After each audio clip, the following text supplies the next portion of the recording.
Welcome to the Great Lakes Seminar Series. I want to start by thanking our co-sponsors, the Cooperative Institute for Great Lakes Research and the NOAA Great Lakes Environmental Research Lab. I also want to thank Margaret Throckmorton, who organizes this seminar, and the snacks, and also the IT support that makes this seminar possible. I think during times like these, it's important to remember how lucky we are to have a seminar series like this, where we're able to bring in the very best scientists from around the Great Lakes region to Ann Arbor. So thanks so much, Margaret and Sigler and Glurl. Welcome to those in the room here in Superior Hall at the Great Lakes Environmental Research Lab, and welcome to all of those that are joining online from across the Great Lakes Basin and probably beyond. So it's my pleasure to introduce today's speaker, Dr. David Lodge. He's the Francis J. De Silvo Director of Cornell University's Cornell Atkinson Center for Sustainability.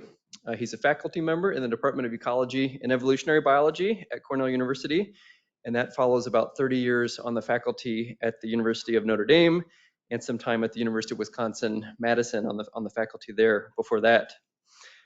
Dr. Lodge is an internationally recognized environmental scientist. One of the hallmarks of his research, and I think one that resonates very well with those of us in this room, is that his research really informs action and policy, including ecological forecasting, invasive species, environmental risk assessment, and natural resource management. Dr. Lodge is a leader in the development and application of environmental DNA, eDNA, which he has applied with great impact here in the Great Lakes. And actually, maybe some of you also, like me, read some of the gripping accounts of that work in Dan Egan's writing. Dr. Lodge is past president of the Ecological Society of America and former senior science advisor to the U.S. Department of State's Office of Polar Affairs. On numerous occasions, he's testified before the U.S. Congress, served as an expert witness in federal court, and we're so happy to have you here, David. Thanks for coming. And without further ado, I'll turn it over to you to tell us about the promises and perils of research in solving sustainability problems. Please join me in welcoming David.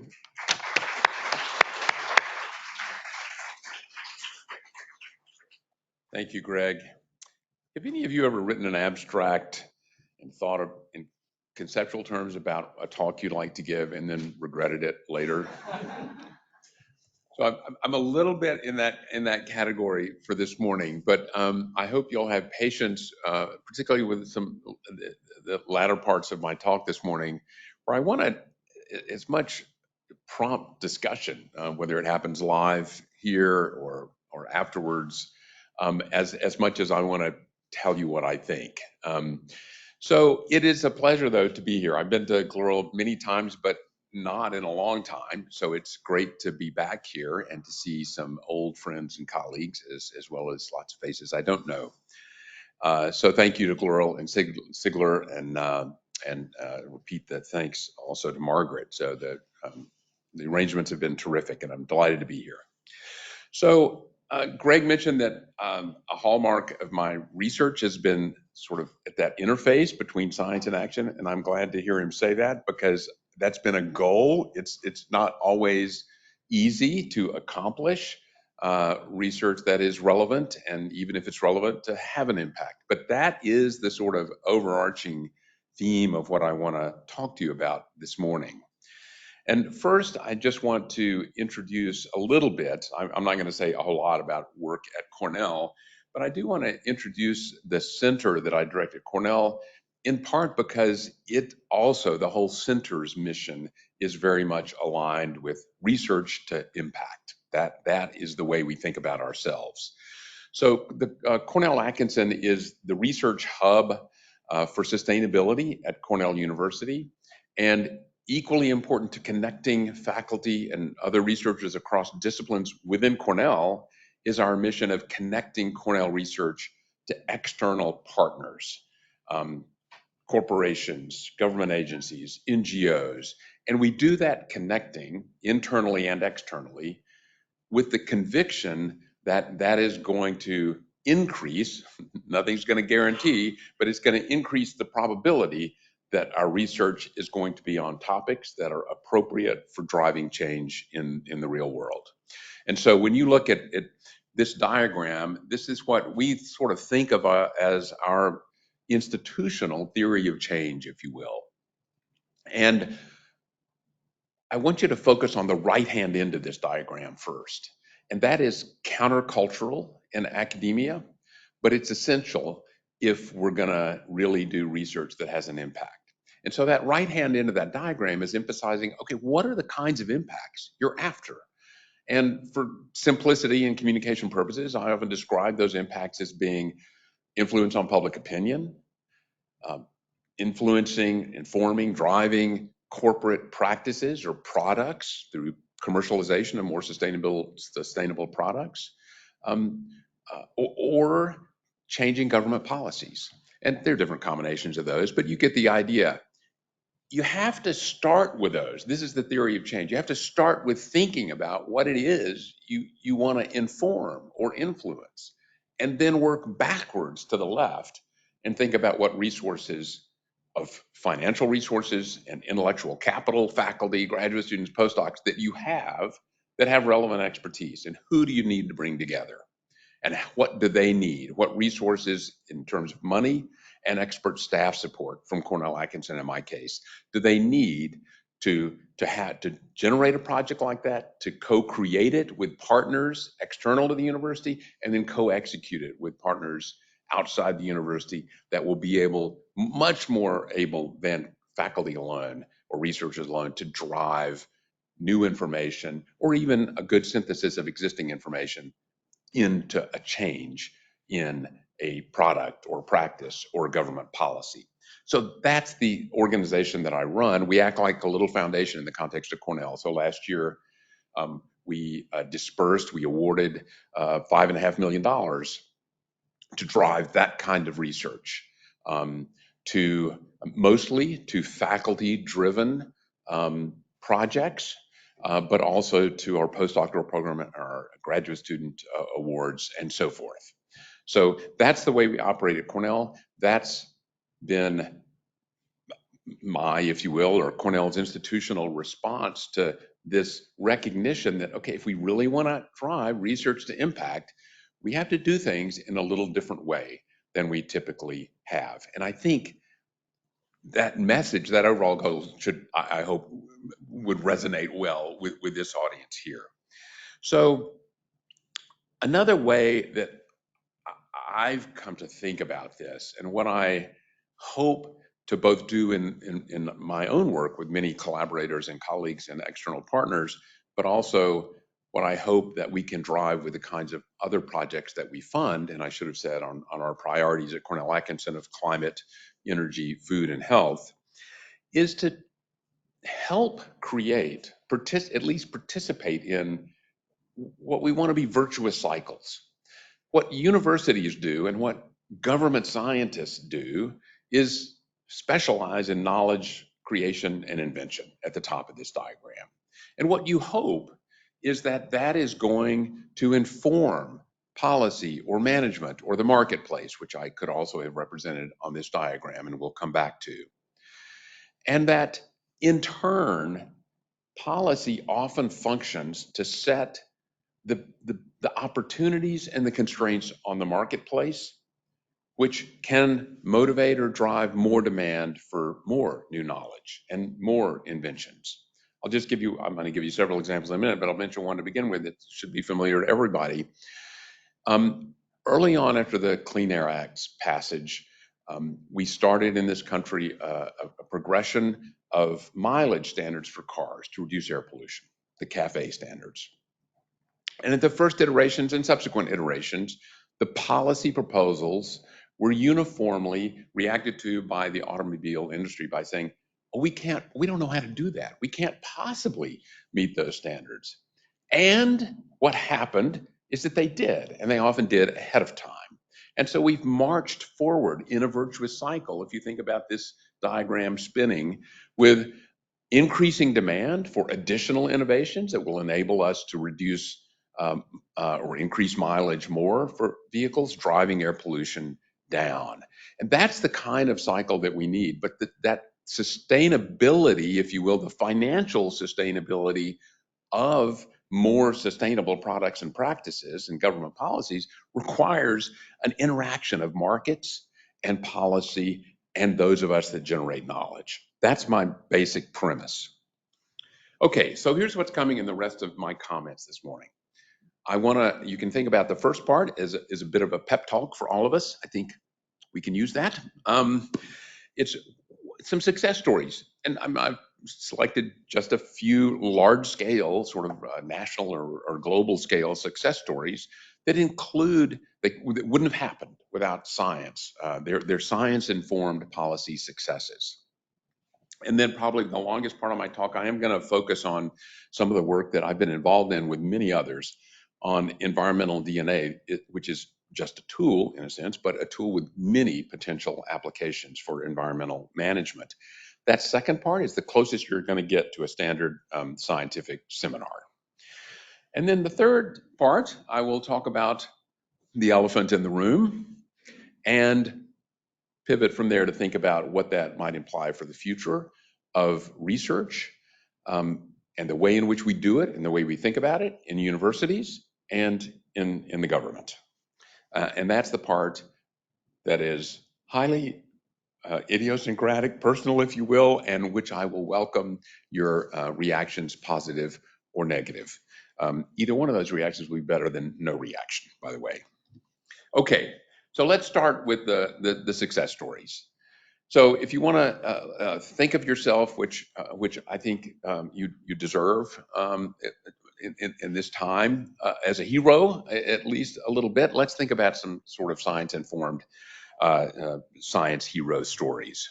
So again, the passage of the Clean Air Act in the United States and similar actions in other countries, informed by the science, our understanding of what was pollution, what generates smog, what was the London fog, and why did it kill so many people. So that prompted what turned out to be extremely effective policy action that's produced these kinds of changes. So, and it couldn't have happened without science. It couldn't have happened without policy. Each one of this story is much more nuanced and complex and continues to be complex. I'm just going to give you the headlines, perhaps a little simplistic. But again, we need to think about what the potential is and why it's so important what we do as researchers and scientists. Continuing with thinking about air pollution, think about the success we had with acidic deposition. Now I live in upstate New York, where the recognition of what was happening with acidic deposition on aquatic ecosystems started. Extremely effective response, combination of innovative policy that depended on new mechanisms to drive down sulfate and nitrogen pollutants with great success. Now, another theme that I want to weave in with these success stories is that there's hardly ever an unmitigated success story. One, they cost money. So there's a cost to all of these successes. And sometimes, but we do them because the benefit cost is very favorable. But there's often some other unanticipated costs that we have to then come back and try to fix in a different way. An ongoing example in the air pollution front is we've had success in recent years under the International Maritime Organization of reducing emissions by switching fuels and other practices on ships. That's great. But what we discovered is that the aerosol-induced cloud formation of ships was one of the things that was keeping the planet from not heating up more than it was. So we've made another kind of progress on air pollution at the cost, the side effect of a bump in global warming from improving air quality. So what do we do about that? I'm not sure we know yet. But I don't want to take the gloss and the enthusiasm and the positive reinforcement out of these success stories, but it's really important in science and in policy to recognize that rarely is any of this a straight line and rarely is it an unmitigated success. It's an ongoing effort. Think about the importance of dramatic and effective response to controlling DDT. One mitigating thing to that success is that, well, we could use a little more DDT perhaps in some homes around the world to get rid of mosquitoes and malaria. And sometimes the restrictions and the reactions have produced negative side effects for human health that were not anticipated um, or expected. Stratospheric ozone depletion, another dramatic success story. Science-driven understanding of what the heck is going on in the stratosphere, why are we losing ozone, and a response to it. In this case, under a Republican president, and most of these things, many of the success stories I'm talking about have happened under Republican administrations. And so we expect to see full recovery of the ozone hole in a few years or decades.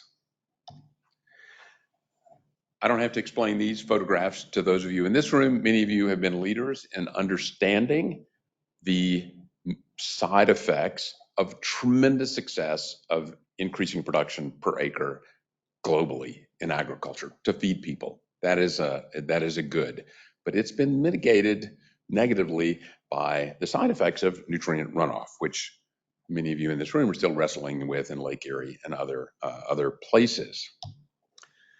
So throughout the talk, I'm going to punctuate this with 6 what I call take-home messages.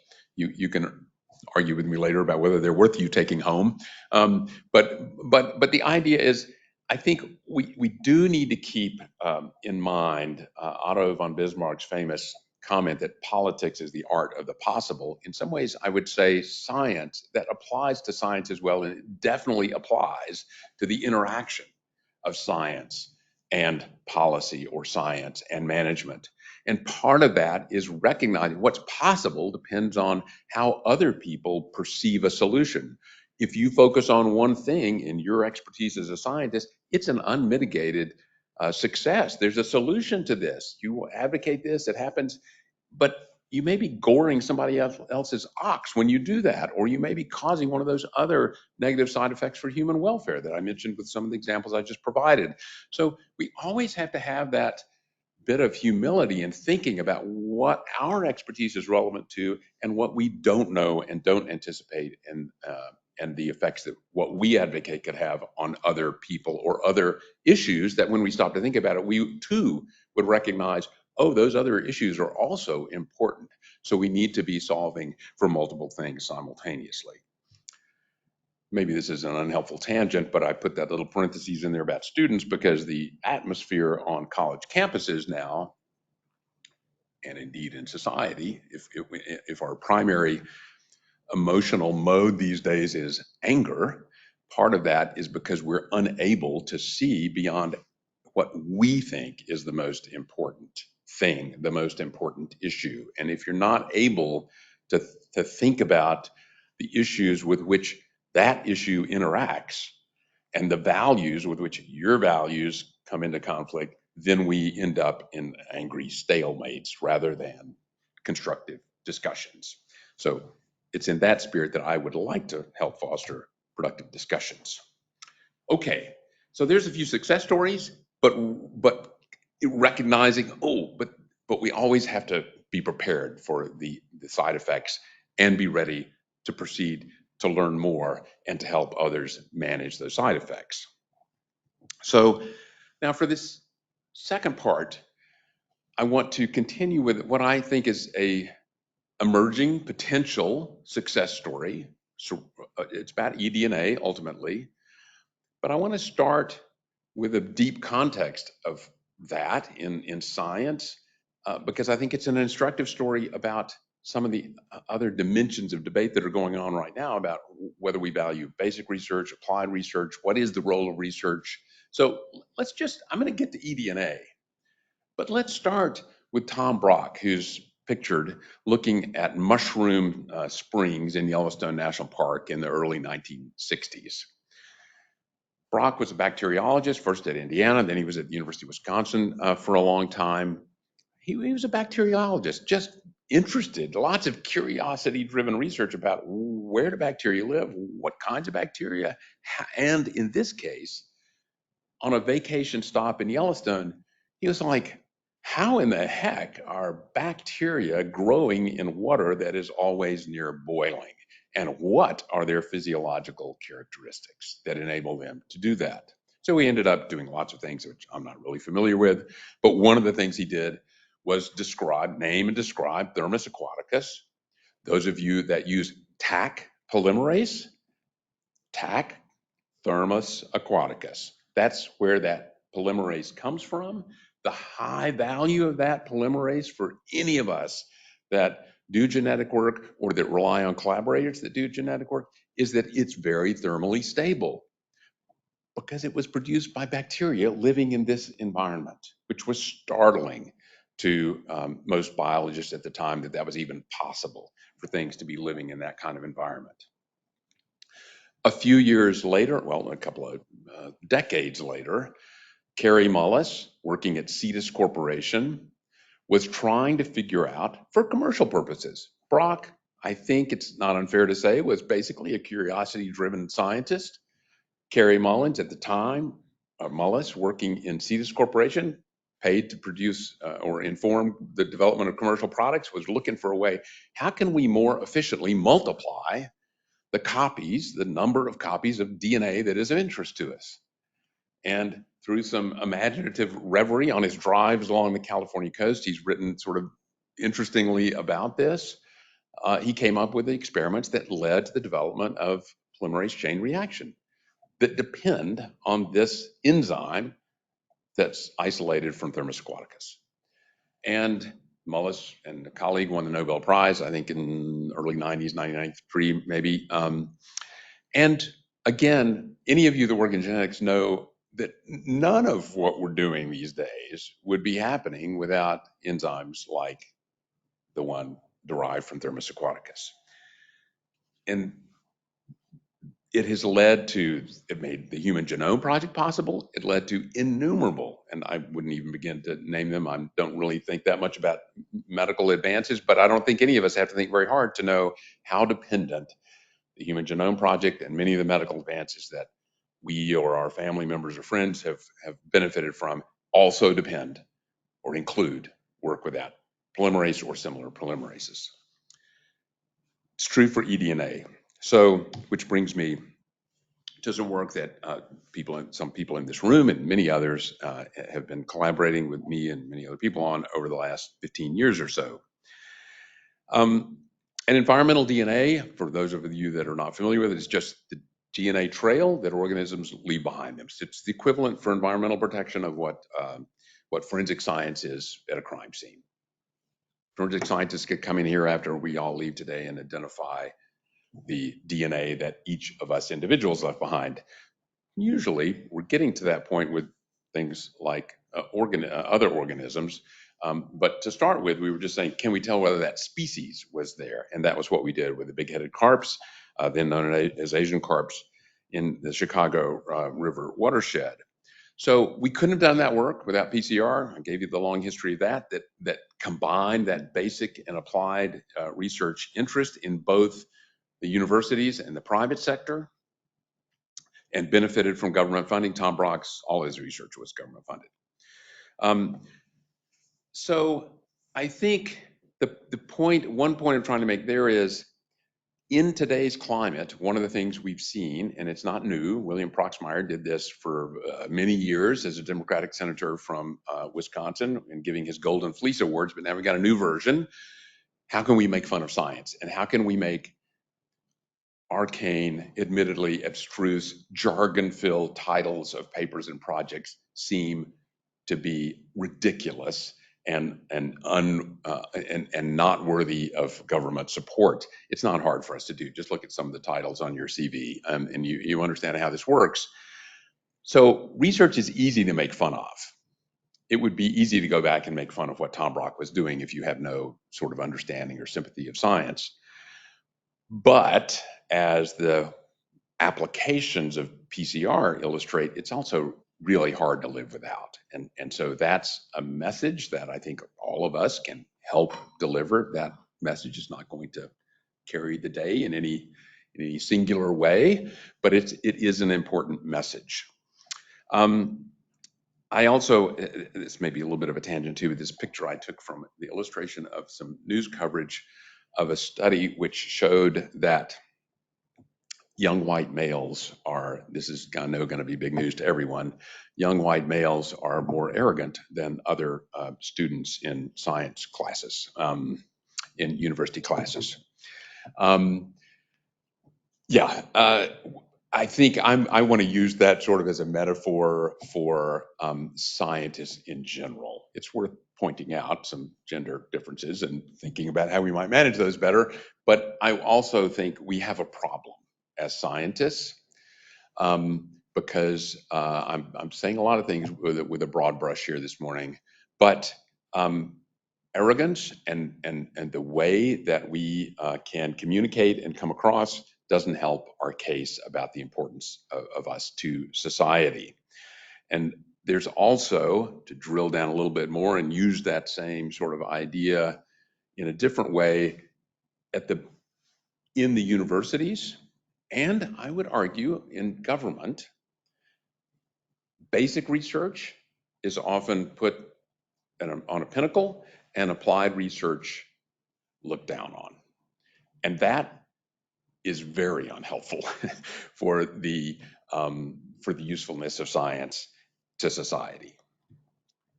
Okay, so to continue though, diving a little deeper into eDNA, my most fulfilling research initiative, which spanned multiple projects over almost 10 years, was done in a big collaborative effort, including some of you in this room. I'm especially looking at Ed Rutherford and Felix back there, was done in collaboration with university faculty and independent research institute staff with expertise in risk assessment, in modeling, in economics, environmental economics, in invasive species expertise, in genetics expertise. So that's all sort of on the research side. And then also in collaboration at the same table, not all the time, but enough, were many representatives from state agencies and federal agencies. That was where the co-creation happened, and to some degree co-execution. Not enough of that, but some of that. And the reason that this I look at as the most fun, but that's not really important, but it was. The reason I look at it as the most effective thing I ever did as a working scientist was because it led more directly to more impacts on state and federal management than anything else I've ever done. And it took a lot of people from different disciplines subsuming their own egos and arrogance about their own disciplines. You can imagine that. And being willing to listen to state agency people saying, well, we actually don't care about the answer to that question. The question we need answered is this one. And our willingness to shift our focus and work on that question.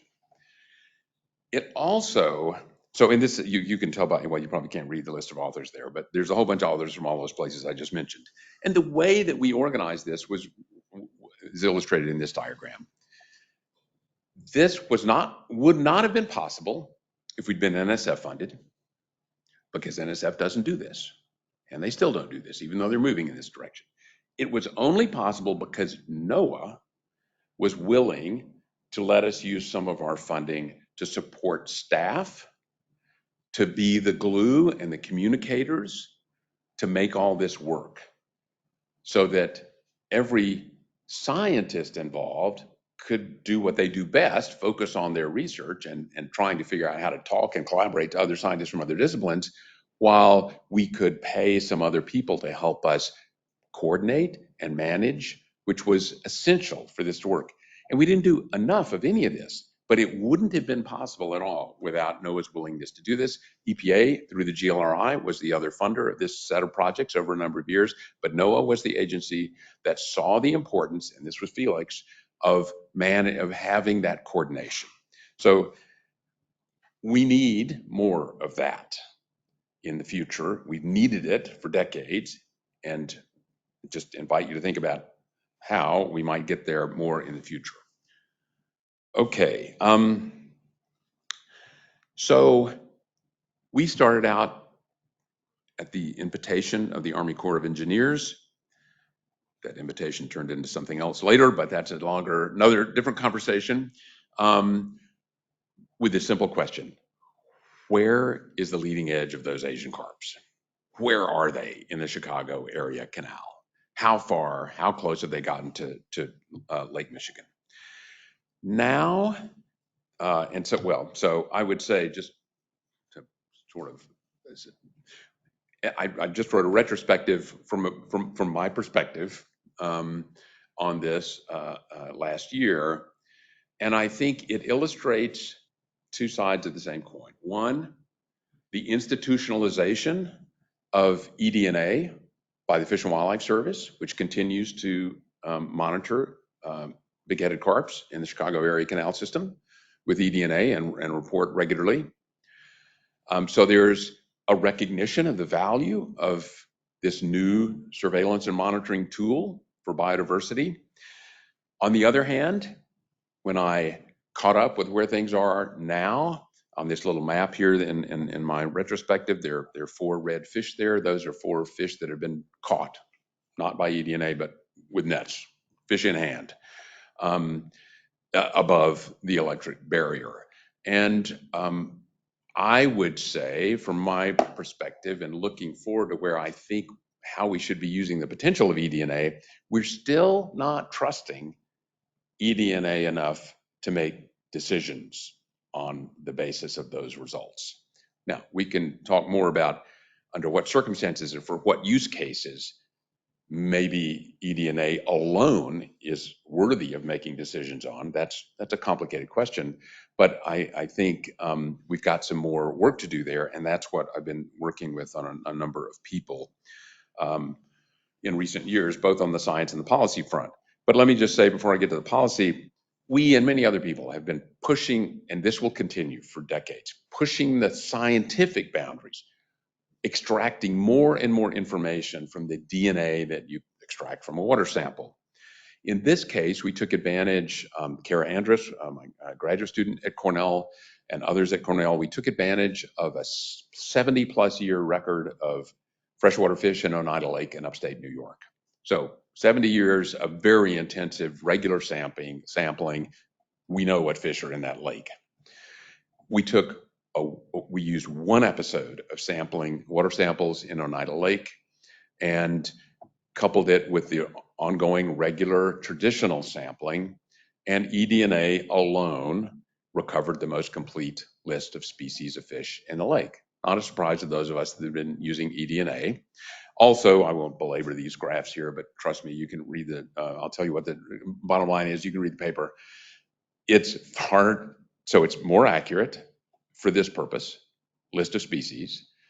It's cheaper than using all those boats and nets and people in the field, and it's faster, way faster.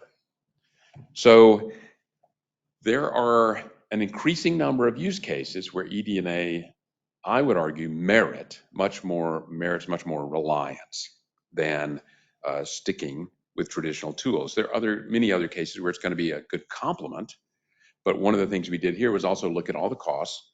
If you were only, for this purpose, what are the fish species in Lake Oneida?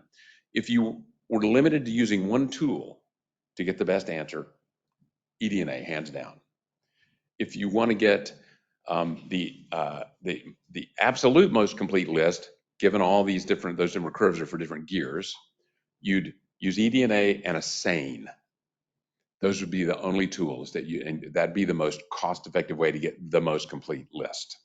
So we need more of those kinds of studies for different environments and different use cases, but the cost benefit is there. Here's another much more commercial scale, commercially important example. This is a collaboration between NOAA, the lab in Seattle, and the University of Washington. On the right, the diagram shows you the map of the coast of Washington, Oregon, and California. Shows you NOAA's traditional acoustic estimates of hake abundance. And on the left is simultaneously done results from water samples using eDNA. They map on really well. Now, you don't have the fish that you can measure and age and blah, blah, blah. You get more information out of a fish in hand.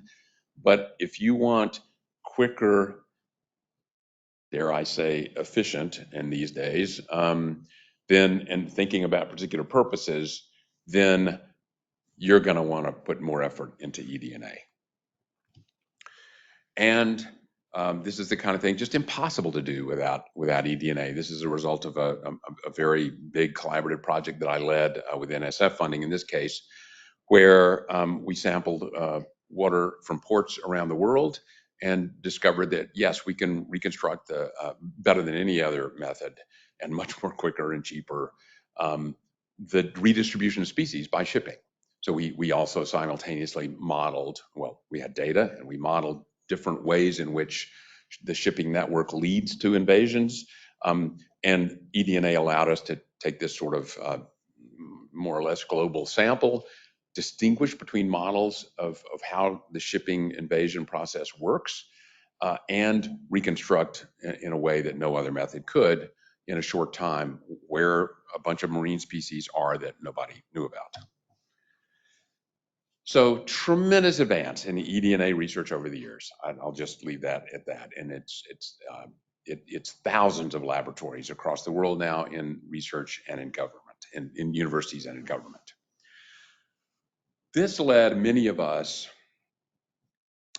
outside the federal government and inside the federal government in science agencies to think that we needed, that the power of government was going to be an essential driver of more adoption of eDNA for decision making.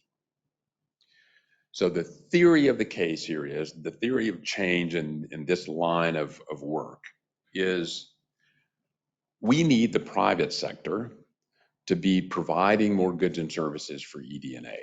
We need consulting firms and scientific equipment manufacturers to be providing in greater quantity, and therefore at lower price, the equipment, supplies and equipment needed to do this, and the expertise to do eDNA. There are some of the biggest consulting firms, environmental consulting firms, that have made small steps in that direction.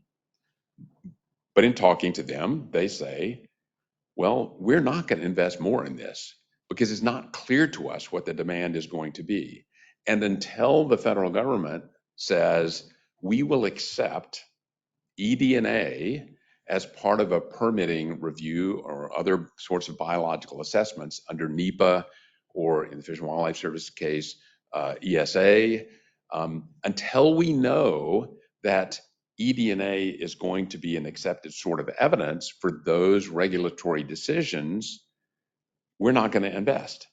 So we're at a stalemate. There's a chicken and egg thing here. So we need the government, as they did for CAFE standards in cars, to set the terms of acceptability, and I'll get to in a minute, standards for eDNA use in decision making. If that happens, there will be greater investment in the private sector, as is happening in Europe, because the EU is much more advanced with the application of eDNA, the adoption of it for decision making. So a bunch of us, feds and non-feds, were involved in setting the table and trying to motivate the production of a national strategy for eDNA. So this is one example of the result. We've been having biannual eDNA workshops. We had a special issue come out of the not the very last one at Johns Hopkins, but the one before in California. This is one of the papers that we sort of basically outlined, said, look, if there was going to be a national strategy, this is what we would recommend being in it. And then with foundation funding, I've been worked during all that time with a group of non-federal experts, informing, collaborating with, talking to federal experts who ended up writing the national strategy. which was released in June of last year. And as it won't be a surprise to anybody in this audience, has now disappeared and never to be seen again, most likely on any US government website. But the ideas, the coalition of federal and non-federal scientists in recognizing what is needed is still there. And I want to suggest now that I am not despairing on this front, for whatever that's worth. So take-home message 3 here. One of the reasons that we're so bad in universities especially, and I know you, some of you in NOAA would say, well, we're not so bad at this, and that would be true, is thinking about how do we do our research and our technology development in a way that's going to maximize the probability of it getting into a product or a practice or a policy. And we need, I'll speak to university scientists, but I think because many government scientists were trained by those of us in the academy, they think the same way we do. We don't think about this. We just want to do basic research. So you got to think in terms of technology readiness. Many federal agencies have their own version of technology readiness. There's nothing magic about the one I've illustrated up here, but basically you're just thinking about, okay, what is it if the end game is to get this knowledge or this technological innovation into a product or a practice? What are the steps that we need to take in R&D? When do we hand that off from research into some other process and some other organization, some other people's hands?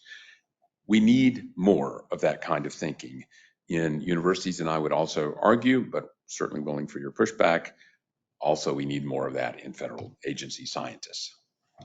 One of the other real hurdles that I've seen in these now years-long discussions, especially among academic scientists, but also in federal government scientists, is just a knee-jerk reaction when someone says, to get eDNA, and I think you could substitute whatever other technology you're familiar with for other purposes, to get eDNA into policy and management, we're going to have standards around its use. What's the sequence of steps that are going to be acceptable for an eDNA result to be used in a decision making? Just QA, QC, but it's like, think about the EPA water quality handbook. If you want your results to be used in decisions, you're going to have to produce the results in a certain way, or at least meeting a certain performance standard. That would be another way to go at this. So what scientists often hear when they hear someone else say that is, oh, well, then I'm going to have to quit advancing and pushing the boundaries? No, that's not the way it's worked in any other application. Both things can happen. But scientists have to recognize that for a period of time to be useful in management, authorized by policy, there's going to have to be the best available science right now meeting these standards. That's what we're going to use. And in the ideal world, policies like that are going to be written so that they get reviewed and updated with the latest technological advances every X number of years. But we have to get more comfortable in the research community of working with those who have the need for standards. And we're not going to inform management if we don't do that. And so there's lots of efforts with I'm not personally much involved in this angle, but many of the people that I've been collaborating with are working very hard in international context and national context to make some recommendations about what those standards would be. So there's still, I wrote this paper a couple of years ago, but it's still true. We need more policy action. We don't have that. We had a roadmap in the national strategy. We need some policy action to set the table, to set the level playing field for the market to act. So that is, that's the way that I foresee getting this virtual cycle working better for eDNA. Now, let me move on to the last 2 quick parts of my comments. And I feel like I should give you a trigger warning before this next slide.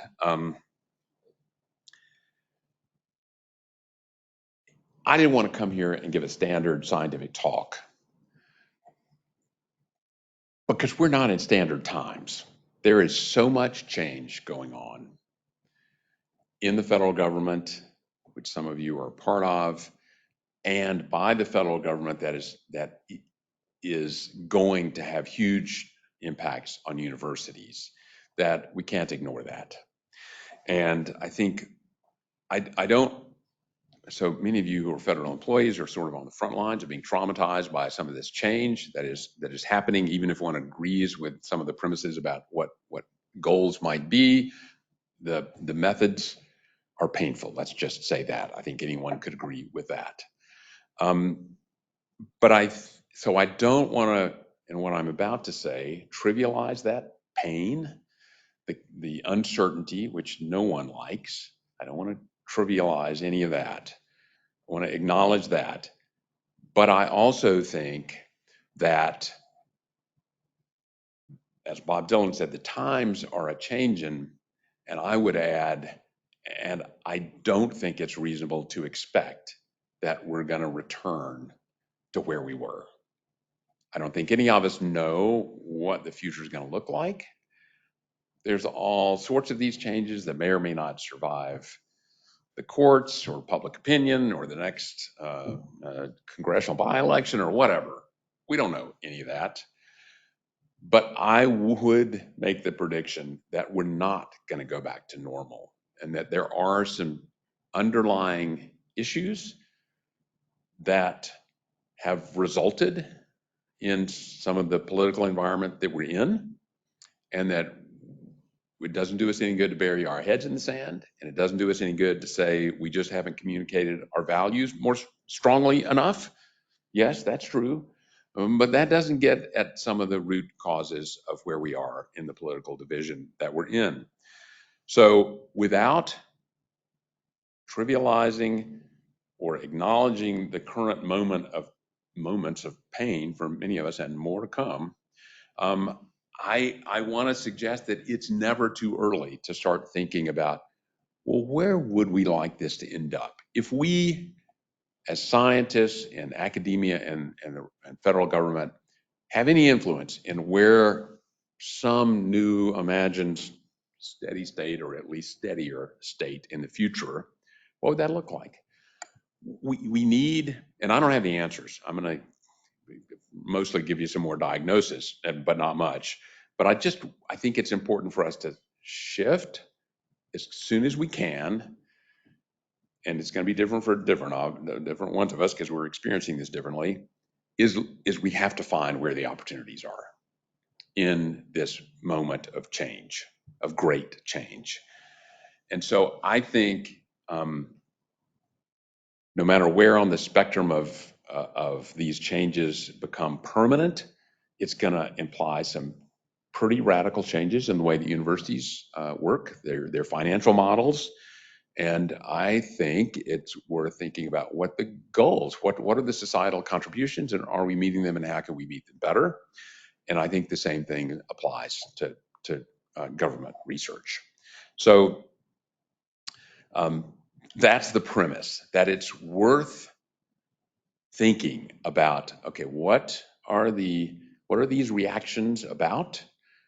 Where are the kernels of consensus about, well, could we be better organized? Could we be not only more efficient, but more effective at accomplishing the goals that we have in universities and in government? And what would that look like? So I quoted Otto von Bismarck earlier about politics, and argued that science too is the art of the possible.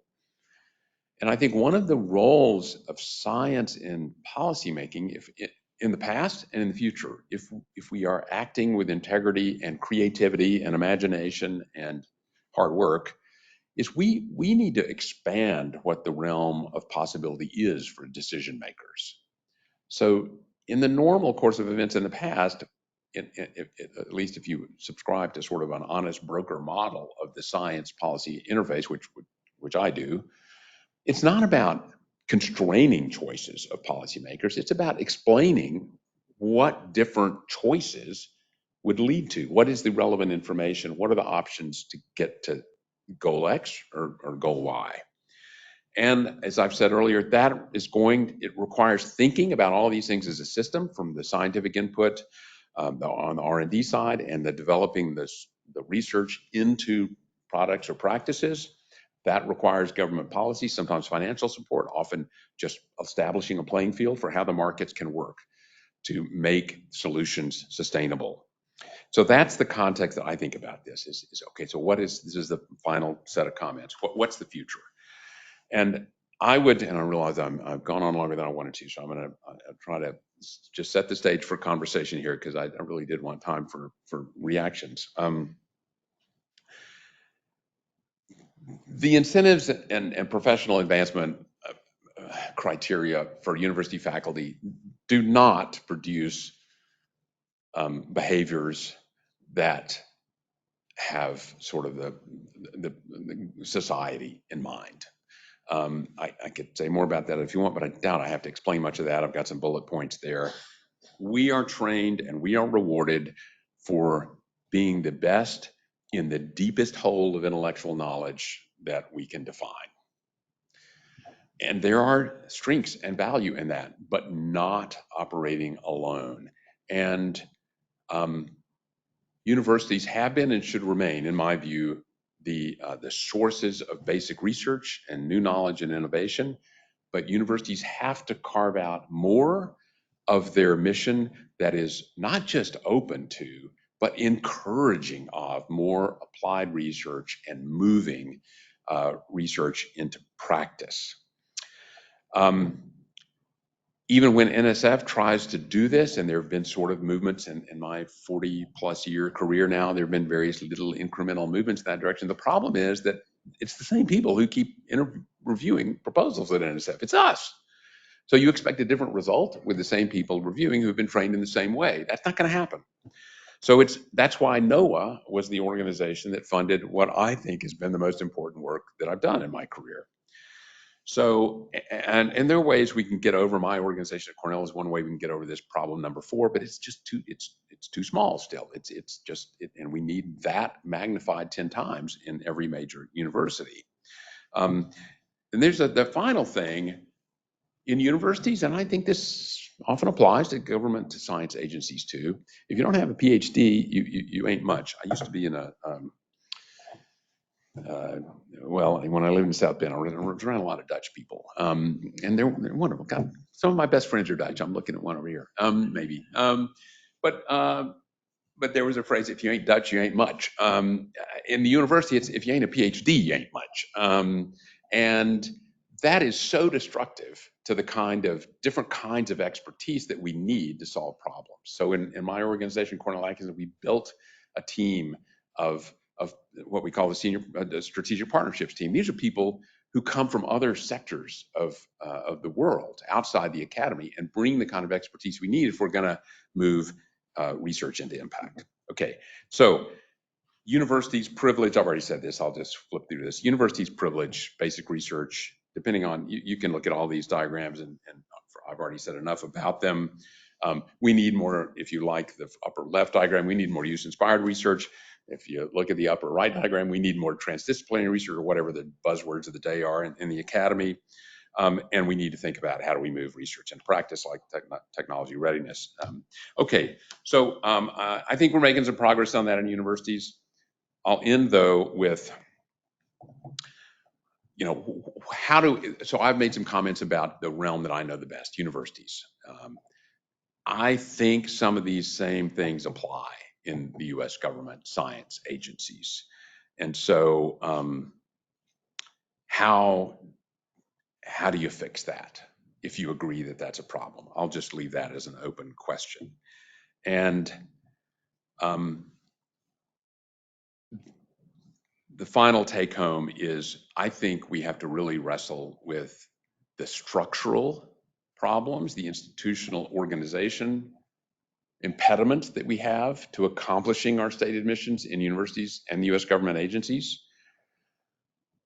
Never would I have recommended doing what is being done right now, but it is being done, and we have to reckon with that reality. And imagine when there is opportunity for input, how can we help get to a better place in the future, whether it's in the ivory tower or in NOAA or other government agencies. So how can we, as a scientific community in different kinds of organizations, expand what is possible institutionally and expand what science can do better for society in the future in bridging the increasingly big gaps that we have. So thank you. I'm sorry I talked as long as I did, but that's the end.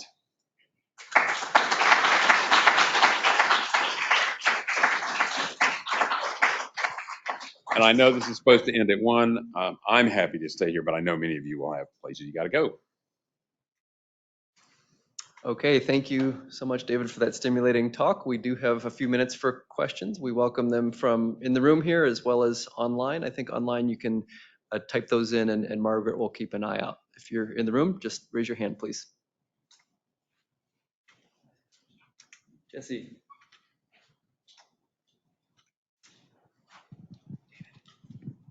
David, excellent talk and very interesting overview of the types of challenges we're facing collectively as a scientific community.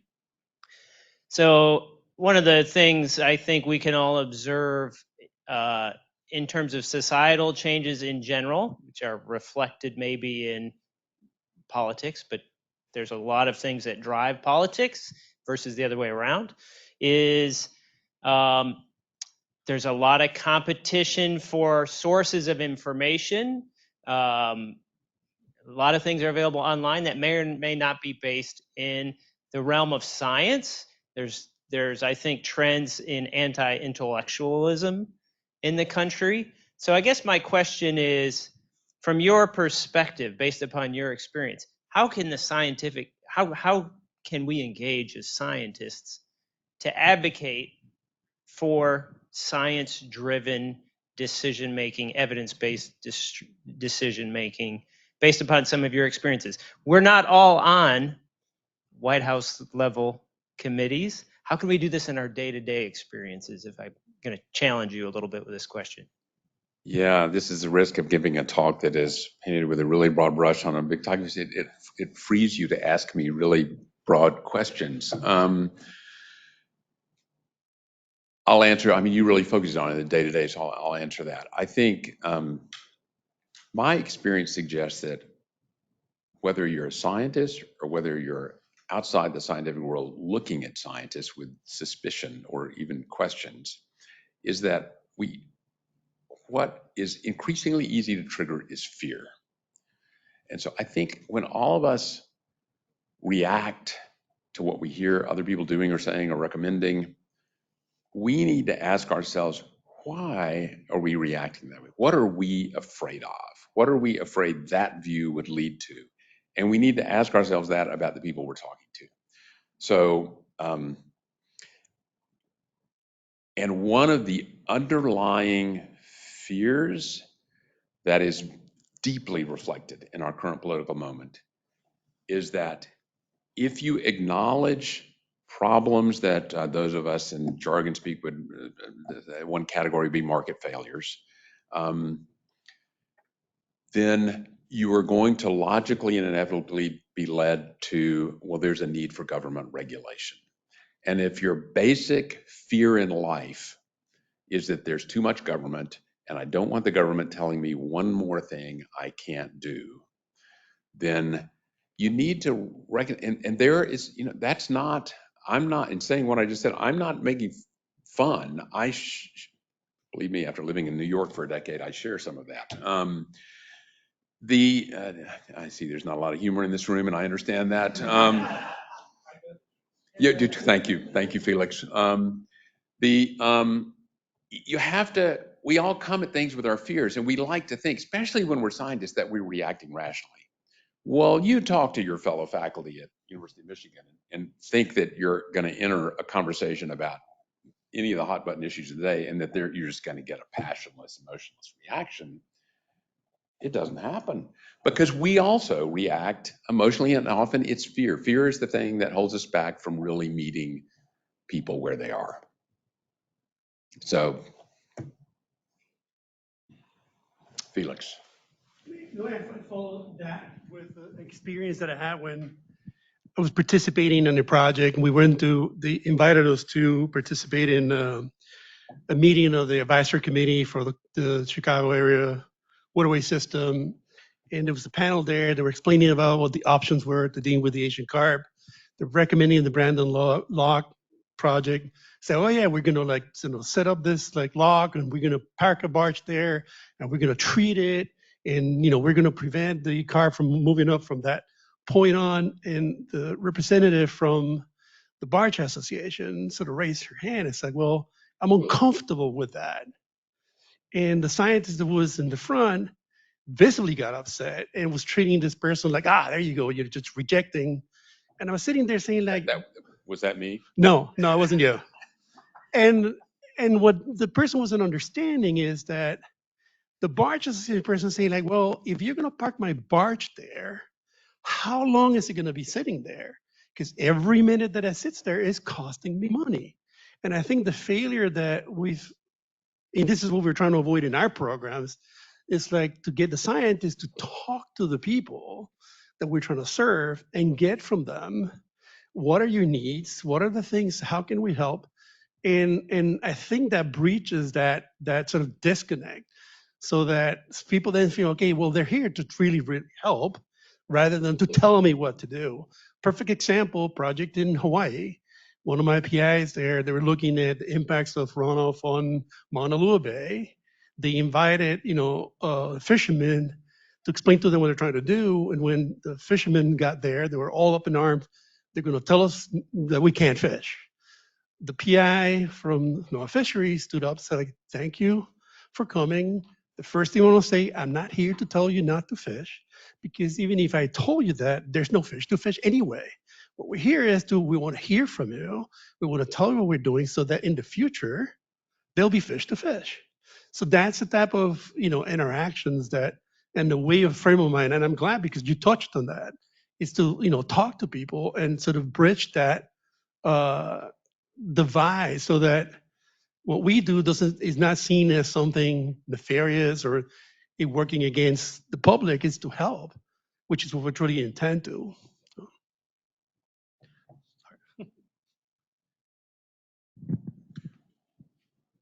While the next question is being formulated, I had an experience a long time ago talking about invasive species in front of an audience at the NCs in Santa Barbara. And, I talked about just the problem's big. Here's some possible solutions from a science perspective. One of the young scientists in the audience says, well, why is this even hard? We just shut down importations of living species altogether. It's like, well, wait a minute. There are people making a living doing that, and not every species is dangerous. So it just goes to the same point. If we if we think the thing we work on is the most important issue, then we're just blind to the implications of what we might suggest for impact on others. Any more? Any slings and arrows? Ed? No, I didn't bring slings or arrows, but just a comment. That project was the most fun project that I've ever worked on. And part of it was the people involved, and then also just the interesting expanding of what I was thinking about and trying to, work with economists, for example, or social scientists and managers. And so my question is, in that project, we were trying to work and get a cost estimate for damages of invasive species or improving the food web. Do you think that's a way to further the future of environmental science? Is letting people know about, hey, this is the value of diversity in a stream, or the harm caused by whatever shock.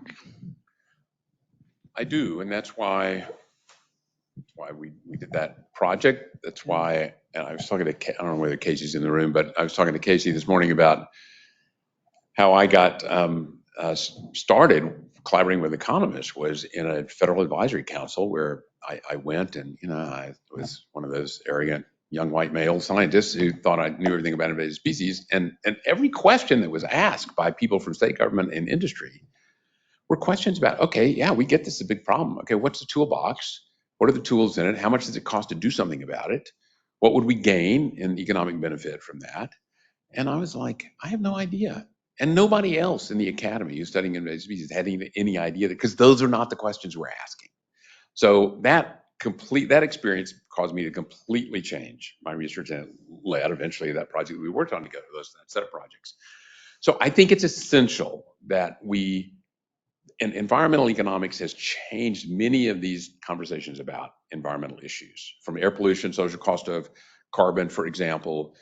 So I think that's essential. But in my naivete 25 years ago, when I thought, oh, if we just do this, and we can show that it's actually for every dollar you invest in this management, you're going to get $10 worth of saved damages back.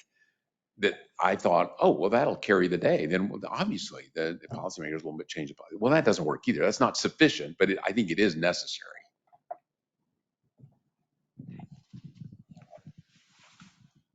We do have one question online. I don't know if we have time though. Let's go for it, please. Okay. All right. So Dr. Lodge, as one of your state partners on the Invasive Species C-Score Project Management Advisory Board, I agree it was fun and a formative time in my career. However, I haven't experienced that type of work magic with researchers since. Any insights on why the model hasn't been replicated to the full extent?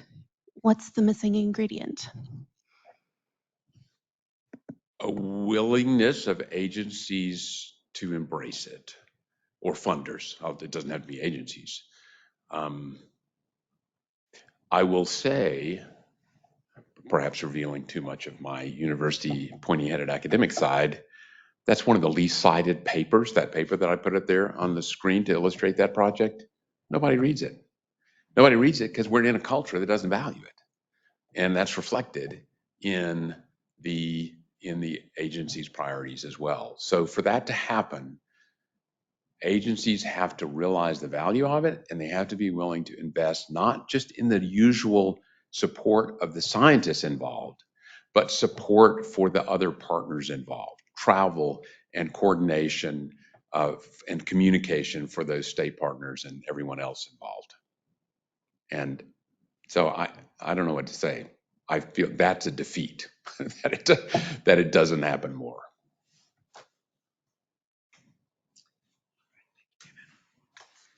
All right, let's thank David again.